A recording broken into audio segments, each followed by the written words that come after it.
آپ سب سے پہلے اس کا اسکرین شاٹ لے کر اپنے پاس محفوظ کر لیجئے۔ جنات کے شر سے محفوظ رہنے کے لیے حضور نبی کریم صلی اللہ علیہ وسلم کا خط مبارک۔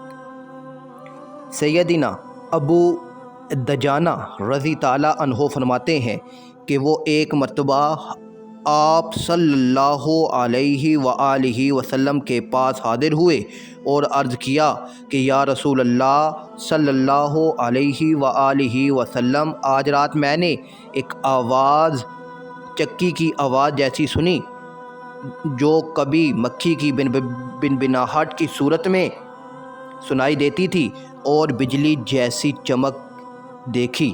میں نے سر اٹھایا تو دیکھا کہ ایک سیاہ سایہ میرے گھر کے صحن کے اوپر کی جانب بڑھ رہا ہے۔ میرے دیکھنے پر اس نے میری جانب انگارہ پھینکا جیسے کہ آگ کی پھنکاری ہو، تو آپ نے حضرت علی رضی تعالیٰ عنہ کو حکم دیا کہ قلم دوات لاؤ اور یہ دعا لکھو۔ سیدنا حضرت ابو دجانہ رضی تعالیٰ عنہ فرماتے ہیں کہ اس دعا کو لے کر میں نے تعویذ بنا کر اپنے سر کے نیچے رکھ لیا اور سو گیا۔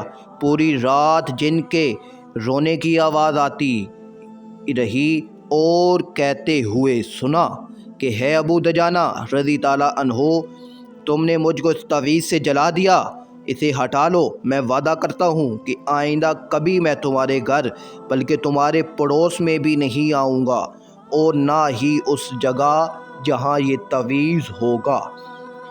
تو آپ سے یہ درخواست ہے کہ جنات کے شر سے محفوظ رہنے کے لیے حضور نبی کریم صلی اللہ علیہ وآلہ وسلم کا خط مبارک فوٹو کاپی کروا کے اپنے گھر میں لازمی رکھیے، ٹھیک ہے؟ آپ نے اس کا اسکرین شاٹ لینا ہے، اور اگر اسکرین شاٹ درست نہیں آتا تو پھر آپ نے کمنٹ کرنا ہے، تو ہم یہ جو فائل ہے یہ آپ تک پہنچا دیں گے۔ اللہ ہم سب کی حفاظت کرے اور تمام جنات کے شر سے اور برے لوگوں کے شر سے محفوظ رکھے، آمین بجاہ النبی الامین صلی اللہ علیہ وآلہ وسلم۔